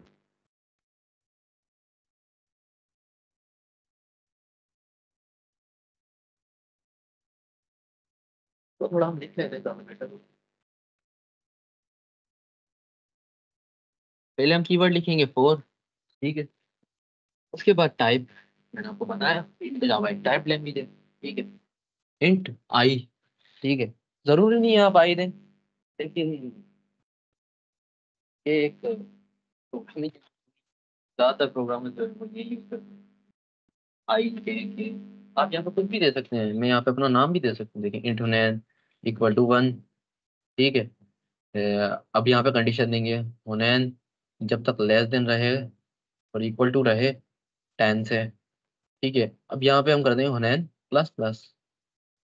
यहाँ ब्रेसेस देंगे, जैसे कि हमने वहाँ पीछे इफ एल्स के अंदर ब्रेसेस दिए थे, इसके अंदर जो भी हमारे पास काम जो भी हमारे पास जो है ना लाइन ऑफ कोड लिखी हुई होगी वो हमारे पास प्रिंट होता रहेगा।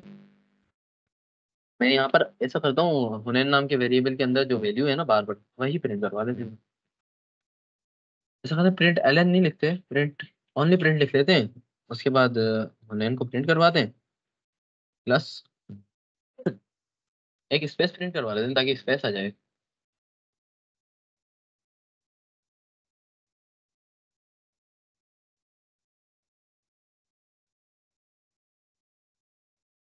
इस कोड को रन करते हैं, देखिए क्या प्रिंट होता है। देखिए 1 2 3 4 5 6 7 8 अप टू ये 10 तक जो है वो हमारे को प्रिंट हो गए। वो कैसे? अब यहाँ पर देखिए ये हुनैन जो मैंने प्लस प्लस किया है ना, इसका मकसद जो है वो क्या है? लूप का जो है ना फ्लो कुछ इस तरह चल रहा होता है। पहले जो है ना इनिशियलाइजेशन होती है, फिर वो ऊपर आके वो फिर ना कंडीशन चेक करता है। अब जब मैंने हुनैन को 1 असाइन किया तो हुनैन के अंदर स्टोर था 1। तो फिर ये पहले कंडीशन चेक हुई ये वाली, ये 1 छोटा है और बराबर है 10 से। बिल्कुल 1 छोटा है 10 से और बराबर नहीं है, लेकिन छोटा है। कंडीशन 2 कि उसके बाद उसने नीचे गया हुनैन प्रिंट किया और स्पेस के बाद उसने हुनैन प्लस प्लस कर दिया, मतलब कि हुनैन को एक इंक्रीमेंट कर दिया। हुनैन के अंदर जो वैल्यू 1 स्टोर थी ना, वो अब हो गई है 2। ठीक है, वो वापस इसी का लूप चलेगा, 2 हो जाएगा। ऐसे ही अप टू 9 चलेगा, 9 जैसे ही होगा ठीक है, उसके बाद इंक्रीमेंट होगा जैसे 10। 10 जैसे इंक्रीमेंट हुआ हुनैन के अंदर, जैसे वैल्यू हो गई इसको 10।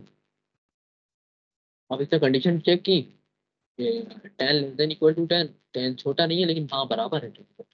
तो इसने क्या किया, प्रिंट प्रिंट किया, मतलब जो 10 उसके अंदर स्टोर था, और उसके आगे एक गैप दे दिया। अब जैसे ही वैल्यू इंक्रीमेंट होगी 11 होगी ना, और आगे कंडीशन चेक होगी, कंडीशन हो जाएगी फॉल्स। जैसे ही कंडीशन फॉल्स होगी हमारा जो है लूप वो टर्मिनेट हो जाएगा। आई होप आपको थोड़ा बहुत फॉर लूप का। और फॉर लूप हम ज्यादातर जब यूज करते हैं जब हमें जो है ना पता हो कि हमें अपना कोड कितनी मरतबा रन करना है।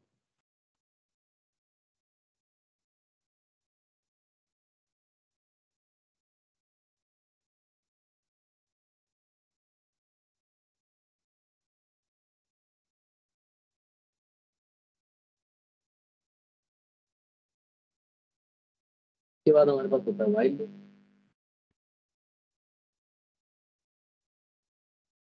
अभी तो मेरा ख्याल है रहने देते हैं, ज्यादातर प्रैक्टिकली देख लेते हैं। while लूप का सिंटेक्स इस तरह होता है, while लूप का सिंटेक्स थोड़ा डिफरेंट होता है फॉर लूप से, ठीक है।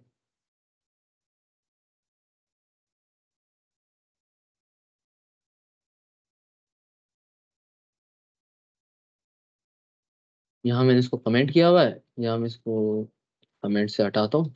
अभी हमारे पास वर्क होगा, लेकिन इसको मैं कमेंट कर दूंगा, वाइल एक हेडिंग हो गई, ठीक है।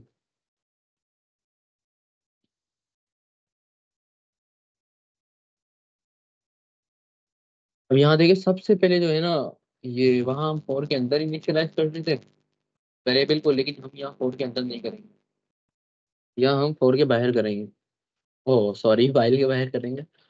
पहले हम वेरिएबल एक बनाएंगे जो है कि है आई, और उसको वैल्यू दे दी 0। उसके बाद हमने कीवर्ड लिखा वाइल। वाइल के अंदर हमने दी कंडीशन। कंडीशन क्या है, आई क्या है, अभी फिलहाल 0 है आई के अंदर। तो जब 0 लेस देन और इक्वल टू हो 10 के, तो 0 को एक इंक्रीमेंट कर दो और 0 को प्रिंट कर दो। ठीक है, सही है। पहले होगी यहाँ पर क्या, कंडीशन चेक। पहले होगी कंडीशन चेक, फिर काम होगा वहाँ पे, पहले इनिशियलाइजेशन हुई थी और बाद फिर कंडीशन। यहाँ पे सिर्फ कंडीशन पहली जो है ना वो चेंज होगी और काम हो जाएगा। यहाँ पे पहले कंडीशन चेक होगी और उसके बाद काम होगा। अब देखें इसको रन करें थोड़ा।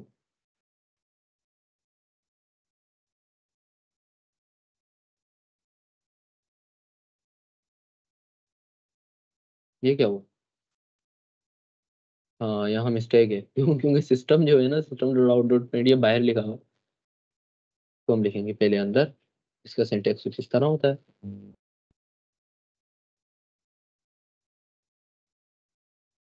ये देखिए हमारे पास 0 1 2 3 4 5 6 7 8 9 10 ये प्रिंट हो गया। तो थोड़ा फ्लो देख लेते हैं क्या कितने हैं। पहले हमारे पास 0 था, 0 से इनिशियलाइज हुई, कंडीशन चेक हुई, ठीक है, 2 हो गई, प्रिंट हो गई। ठीक है, 2 के लिए भी यही हुआ, 9 के लिए भी 9 तक भी यही हुआ, 10 तक भी यही हुआ। ठीक है, उसके बाद जैसे 11 हो जाएगी ना, 11 होगी जैसे ही पहले कंडीशन चेक होगी, 11 लेस देन इक्वल टू है, राइट, यही कंडीशन रॉन्ग होगी। ठीक है, तो कंडीशन जैसे रॉन्ग होगी, मैंने आपको क्या बताया, लूप जो है जब तक चलता है जब तक हमारी कंडीशन। अब मैंने आपको बताया था लूप की 3 टाइप्स होती हैं, एक होती है फॉर वाइल डू वाइल, ठीक है। अब थर्ड वन देख लेते हैं जो कि है डू वाइल। डू वाइल हम क्यों यूज करते हैं? डू वाइल हम जब यूज करते हैं जब हमें जो है ना एटलीस्ट एक दफा अपना काम करना हो। कि एक रियल लाइफ एग्जांपल हम लेते हैं, जो कि आप जाते हैं, मतलब होटल जाते हैं, किसी भी रेस्टोरेंट वगैरह जाते हैं, तो वहां पर जो है ना आपके वो मेन्यू आता है, एटलीस्ट एक दफा आता है, लेकिन आता जरूर है। तो वहां पे एक मतलब इस तरह सोचने के वहां पे जो है ना वो डू वाइल लूप लगाओ, वो डू वाइल लूप यूज करना, मतलब एटलीस्ट एक दफा जो है ना कस्टमर को मेन्यू दिखाओ, फिर वो कस्टमर के ऊपर है कि उसको जो है कुछ खाना है या नहीं।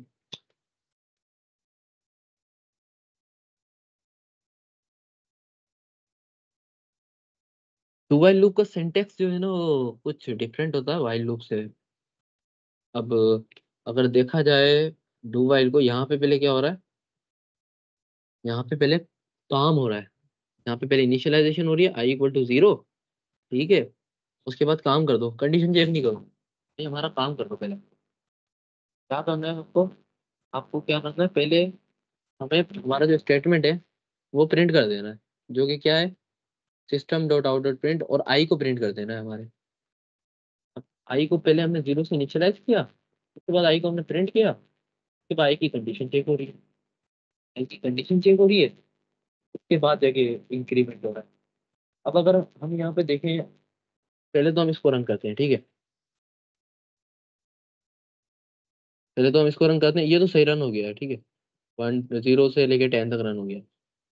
अब मैंने आपको पहले अपनी क्या स्टेटिंग गई थी लूप जो है ना कंडीशन पे वर्क करता है। अगर आपकी कंडीशन जो है वो रॉन्ग हो गई तो लूप करना चाहिए, बिल्कुल ऐसा ही है। लेकिन मोबाइल लूप के केस के अंदर थोड़ी सी चेंजिंग आ जाती है, ये भी कंडीशन पे बेस करता है। लेकिन यहाँ पर क्या होता है, एटलीस्ट एक दफा थोड़ा लापरवाह होता है, लेकिन कंडीशन पे बेस करता है। यहाँ पे देखें, मैंने कंडीशन नीचे क्या दी हुई है, while I less than equal to 10, मैं यहाँ पे दे दूँ आई इक्वल टू 50। ये तो कंडीशन ही रॉन्ग है, ये तो कंडीशन ही रॉन्ग है, ठीक है। लेकिन आप देखें, अगर इसने 50 को प्रिंट किया, वो कैसे? क्योंकि हमने पहले लिखा हुआ है डू, यानी कि काम कर दो आप, ठीक है, उसके बाद देखा जाएगा जो। अगर इस इन तीनों में इन दोनों में मतलब वाइल और डू वाइल में अगर डिफरेंस देखें, तो एक फनी सी सिंपल सी एग्जांपल है रियल लाइफ की, तो वो ये हो गई कि आप बैठ जाए, आप चाय का कप है, और सपोज 40 रुपीज का, ठीक है, आप कितने 5 का पी सकते हैं। अगर आपके पास वाइल्ड लूप लगा हुआ है, क्या करेंगे आप? अ, आप अपनी कंडीशन को मद्देनजर रखते हुए 5 कप पी लो, जब तक जेब में पैसे। लेकिन अगर आपके पास डू वाइल लूप लगा हुआ है, तो आप क्या करेंगे, ये भले खाली है, एक दफा जाए मंगवा लो, फिर जो होगा देखा। आई होप थोड़ा बहुत समझ आया हो।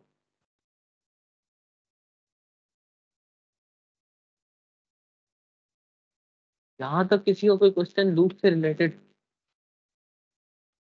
अच्छा, लूप हमने यूज तो कर लिया, इसकी एक एग्जांपल देख लेते हैं कि तो मतलब हमने यूज किया, लूप का फायदा क्या है। और सपोज एक प्रोग्राम बनाया, इसके अंदर हमने क्या किया, पहले एक स्कैनर क्लास बनानी, मतलब इसका सीधा सीधा मतलब ये नहीं करता, मैंने आपको बताया कि हमें इनपुट लेना है, ठीक है। पहले एक ऑब्जेक्ट बनाया जो कि इनपुट ले रहा है, इनपुट क्या ले रहा है, इंटीजर, ठीक है। एक नंबर इंटीजर इनपुट ले रहा है वो, और क्या कर रहा है उसके बाद नंबर को मल्टीप्लाई कर रहा है, पहले 1 से, हमें टेबल प्रिंट करवाना है, जो भी हम नंबर इनपुट लें 1 से लेकर 10 तक। और सपोज हमें कितनी लाइन ऑफ कोड लिखनी पड़ी है यहाँ पर, 10 लाइनें लिखनी पड़ी है हमें यहाँ पे code, ठीक है। जब जाकर जो है ना ये हमारा प्रिंट होगा।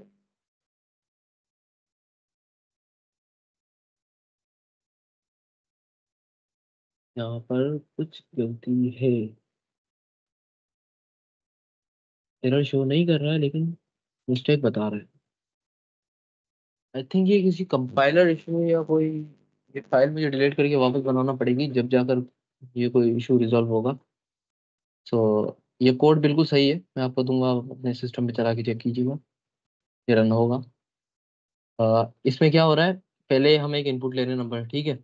हमने एक नंबर इनपुट लिया, उसके बाद क्या किया हमने, प्रिंट करवा दो नंबर, जो भी हम फॉर सपोज हमने 2 इनपुट लिया, तो 2 को मल्टीप्लाई करके उसको प्रिंट कर दो, 2 मतलब 2, फिर इसे हमने 2 2 टू द पावर 3 ऐसे करते, ठीक है।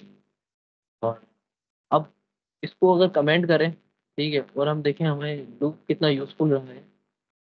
हमने लूप के जरिए वही काम जो है ना, आप देखें 2 लाइन्स के अंदर कर दिया। थोड़ा सा लॉजिक बनाना, यहाँ पे हमने क्या किया, आई आई क्या है, जो हमने वेरिएबल इनिशियलाइज किया 1 से इनिशियलाइज किया है और 10 तक चलेगा, ठीक है।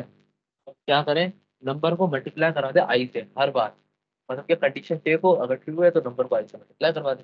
तो ये कब तक चलेगा, 10 तक। इस तरह हमारा डेवलपमेंट।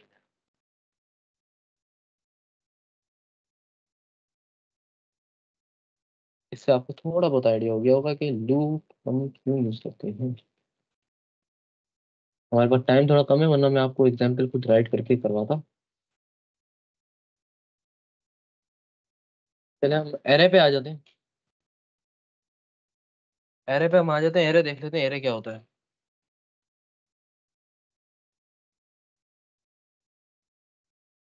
एरे हमारे पास कलेक्शन होता है, ठीक है, सेम डेटा टाइप का, जो कंटिन्यूअस मेमोरी लोकेशन पे होता है, यानी कि लीनियर होता है ये, मतलब लाइन बाय लाइन। और इसकी इंडेक्सिंग स्टार्ट होती है 0 से। अब अगर हमें एक वेरिएबल, मतलब 10 जो है रोल नंबर स्टोर करने हैं, तो उसके लिए हमें 10 वेरिएबल बनाने पड़ेंगे। तो इसी काम को हम जो है ना एरे से कर सकते हैं, कि एरे का साइज 10 कर वो अभी हम आगे पढ़ेंगे, और एक ही एरे बनाकर उसी के अंदर स्टोर करवा लें, ठीक है। यहाँ पे आप देखें, एरे जो है ना वो इंडेक्सिंग जो होती है एरे की, वो 0 से स्टार्ट होती है। एरे में 0 बेस इंडेक्सिंग होती है, यानी कि मेमोरी के अंदर जब हम एक्सेस कर रहे होते हैं एरे को, तो उसका पहला इंडेक्स जो होता है ना वो 1 नहीं होता, 0 होता है। यानी कि अगर हमने यहाँ पर देखें आप, 0 1 2 3 4, 0 से लेके 4 तक कितने हो गए बॉक्सेस, 5।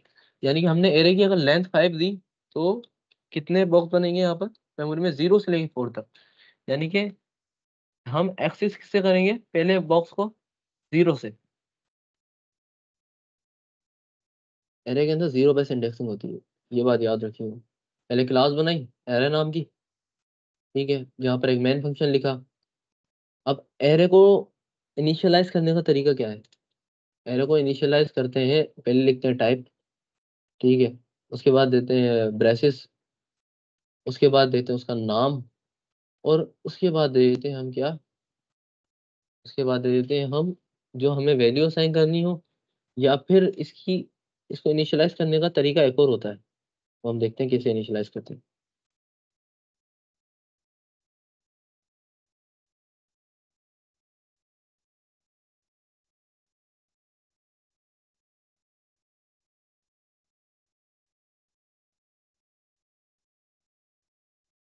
इंटीजर्स डेटा टाइप जो है हमारी वो दे दी हमने, ठीक है। उसके बाद वेरिएबल का नाम दे दिया मैंने, मार्क्स, ठीक है। अब इक्वल टू न्यू, जो कि मैंने आपको बताया क्या, ये मेमोरी असाइन कर देता है, एलोकेट मेमोरी एलोकेशन के लिए यूज होता है मेमोरी के अंदर, ठीक है। कीवर्ड है, और हमारा जो एक डेटा टाइप हमने बनाया था इंटीजर, वापस वही लिखेंगे और साइज दे देंगे इसके अंदर। अब अगर हमने साइज दिया है 5, ठीक है। अब ये जो है ये, इसकी रिप्रेजेंटेशन कैसी होगी मेमोरी के अंदर, हम थोड़ा सा वो देख लेते हैं। इसकी रिप्रेजेंटेशन मेमोरी के अंदर इस तरह होगी, 0 से स्टार्ट हो गए ब्लॉक्स, 0 1 2 3 4, ठीक है।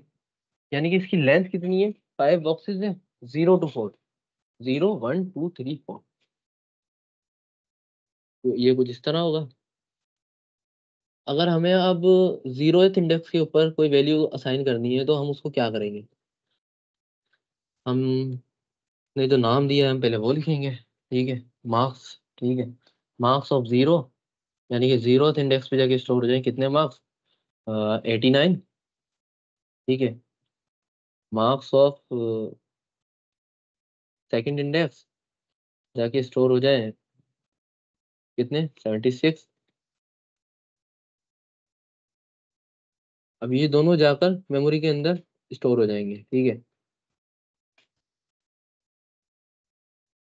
अब हमने एक इंडेक्स को एक्सेस करने के लिए जो है ना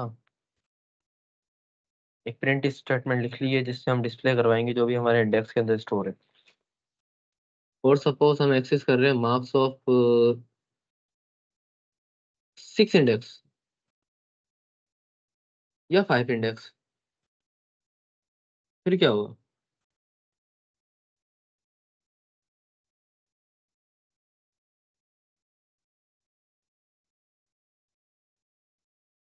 ओहो, एरर आया, देखें क्या एरर आया। Exception in thread man, index 5 out of bounds for length 5। यहाँ पे क्या हुआ, यहाँ पे हमने एक्सेस करना चाहा फिफ्थ इंडेक्स को, फिफ्थ इंडेक्स तो मेमोरी के अंदर है ही नहीं। क्यों? क्योंकि जब हमने साइज 5 का दिया तो 0 से लेके 4 तक असाइन होंगे ना साइज, ठीक है, साइज है ही 5 का, वो तो असाइन हो गया। फिफ्थ इंडेक्स तो हमारे पास मेमोरी में है ही नहीं कोई। तो हम जब एक्सेस करना चाहेंगे तो ये हमारे पास एक एक्सेप्शन देगा, जो कि आउट ऑफ बाउंड। लेकिन यहीं पर हम सेकंड इंडेक्स को एक्सेस करना चाहेंगे तो उसके अंदर जो भी हमारी वैल्यू होगी वो प्रिंट हो जाएगी। ये देखें यहाँ पर 76 हमने प्रिंट करवाना चाहा और वो प्रिंट हो गया।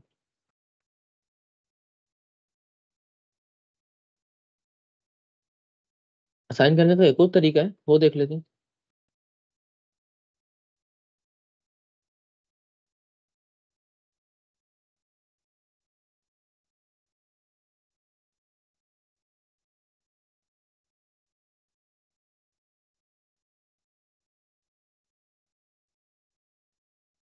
ये थोड़ा इजी वे है। यहाँ पर जब हमें अगर साइज नहीं देना अपना तो ऑटोमेटिकली जो है ना वो इंडेक्स एलोकेट कर देता है, जितने हम वैल्यूज देंगे उतने इंडेक्स बन जाएंगे। अब यहाँ पर हमने कुछ रोल नंबर दे दिए हैं 56865713, ठीक है। तो अब अगर हमने देखें ये जैसे कि हमने एलोकेट कर दिए, अब ये ऑटोमेटिकली एलोकेट हो गए, ऑटोमेटिकली कोई हमें साइज देने की जरूरत नहीं पड़ी, कोई इंडेक्स देने की जरूरत नहीं पड़ी यहाँ पर। लेकिन एक्सेस तक करने का तरीका सेम है। यहाँ पे हम कौन से इंडेक्स को एक्सेस कर रहे हैं, इंडेक्स ऑफ 3 को। तो यहाँ पर क्या प्रिंट होना चाहिए, जीरोथ के अंदर क्या होगा 56, 1 के अंदर क्या होगा 86, 2 के अंदर क्या होगा, सेकंड इंडेक्स के अंदर 57, और थर्ड के अंदर क्या होगा 13। हमारे पास प्रिंट होना चाहिए 13। 13 प्रिंट हो गया हमारे पास, सक्सेसफुल।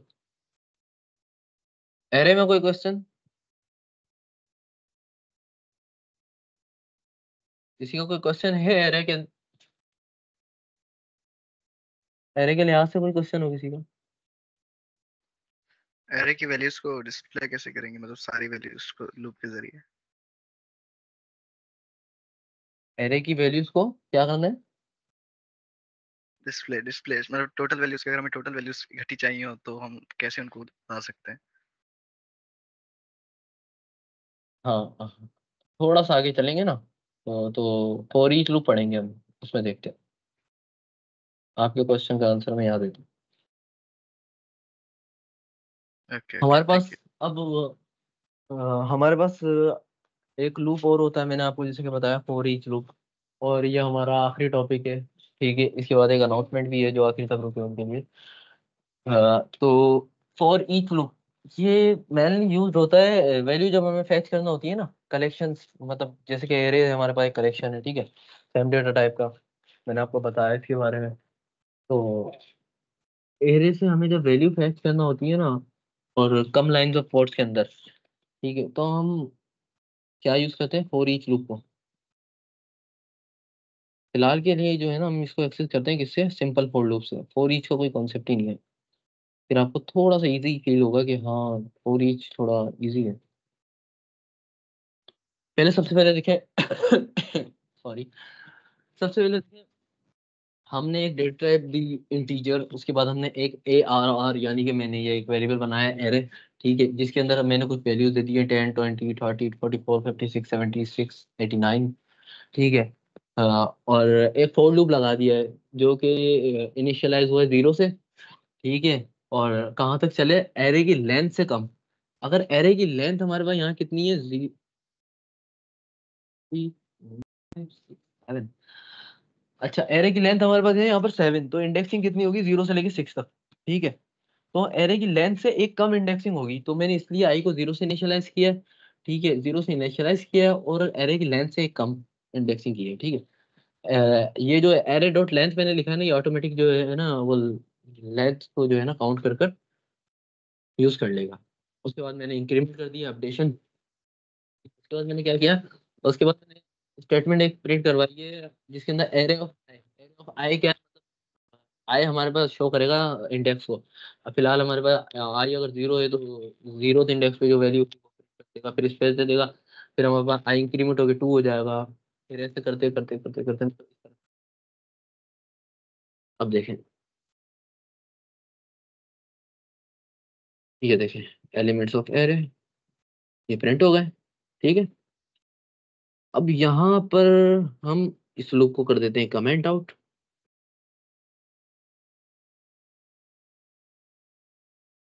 और यहाँ से इसको कट करके और ईच लूप को यहाँ पेस्ट कर देते हैं, इसको कमेंट से हटा देते हैं। यहाँ देखें एक इंटीजर आई नाम का वेरिएबल बनाया, ठीक है। उसके बाद एक कॉलन दे दिया है, कॉलन मेंशन कर रहा है कि कॉलन क्या करेगा, एरे ARR जो कि हमने वेरिएबल बनाया है, जो कि हमारे पास यहाँ पर इतनी सारी वैल्यूज जिस एरे के अंदर इनिशियलाइज है।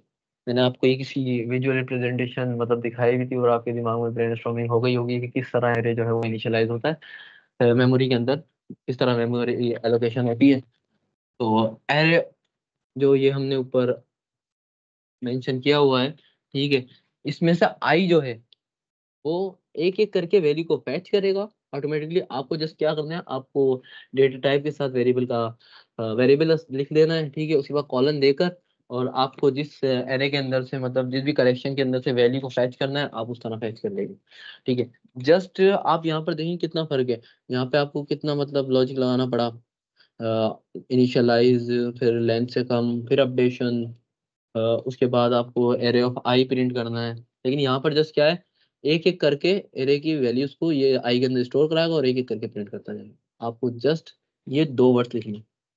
और यहाँ देखें आप, ये देखें वही सेम काम इसने किया, वही सेम काम इसने किया। अब सेशन मेरा ख्याल है यहाँ पर तमाम हुआ। सॉरी हमें थोड़ा इशूज हो गए थे तो जिसकी वजह से हमें थोड़ा अपना सेशन थोड़ा लेट करना पड़ा। और आप लोगों ने सुना तो अगर आपका फिलहाल कोई क्वेश्चन है तो पहले आप लोग क्वेश्चन कर लें, उसके बाद मैं पूछता हूँ। किसी को कोई क्वेश्चन है तो वो क्वेश्चन कर सकता है। आप लोगों को समझ आया, शायद हो सकता है आपने एंजॉय भी किया, ठीक है, या नहीं किया तो सॉरी। और अनाउंसमेंट ये थी कि हमने एक टास्क रखा है, ठीक है। ये जो कि सेशन अभी चल रहा है, रन हो रहा है, यहाँ पर आप इसका स्क्रीनशॉट लें, ठीक है, और इसको अपने लिंक्डइन अकाउंट पे आप जो है ना वो पोस्ट करें। हमने सोचा है कि जिसकी पोस्ट अच्छी होगी उसको हम एक लिंक्डइन प्रीमियम वाउचर देंगे, ठीक है। आपने पोस्ट के अंदर क्या करना है, आपने पोस्ट के अंदर ये करना है कि आपने अपना एक्सपीरियंस बताना है कि आपका एक्सपीरियंस किस तरह रहा इस सेशन को लेकर, ठीक है। आपने क्या क्या सीखा समझा, मतलब रिव्यू देना है आपको एक, ठीक है। और आपने उसमें मुझे मेंशन करना है, ठीक है, सोसाइटी ऑफ कोडर्स को मेंशन करना है। हमारे पास एक नोटिफिकेशन आएगा, मेरे पास नोटिफिकेशन आएगा, आप मेरी प्रोफाइल में आपको दिखाता हूँ, सोसाइटी ऑफ कोडर्स की भी प्रोफाइल में आपको दिखाता हूँ, लिंक्डइन पर है, ठीक है। ये मेरी प्रोफाइल है लिंक्डइन महमूद अली हुनैन, ठीक है। आपके पास अगर मेंशन हो रहा हो तो आप मुझे मेंशन कर दीजिएगा पोस्ट पे, वरना अगर मेंशन नहीं हो रहा हो तो आप मुझे रिक्वेस्ट सेंड कीजिएगा, कनेक्ट के लिए मैं एक्टिव रहूंगा, एक्सेप्ट करूंगा, ठीक है। और आप सोसाइटी ऑफ कोडर्स को और मुझे मेंशन करें पोस्ट पे लाजमी, ठीक है। और उसके बाद पोस्ट करें आप, तो हमारे पास नोटिफिकेशन आएगा और जो पोस्ट आएंगी जितनी भी उनमें से हम एक या दो आई थिंक विनर चूज करेंगे। और ये अभी हुए हैं 9:30, ये हम 11:30 तक विनर अनाउंस किए कर देंगे। आप 11 बजे तक अपनी पोस्ट जो करनी है आप लोगों को जिस तरह कर लें, जो सबसे अच्छी पोस्ट होगी उसको एक लिंक्डइन प्रीमियम वाउचर दिया जाएगा। That's all for now. Thank you guys. Take care. Allah Hafiz.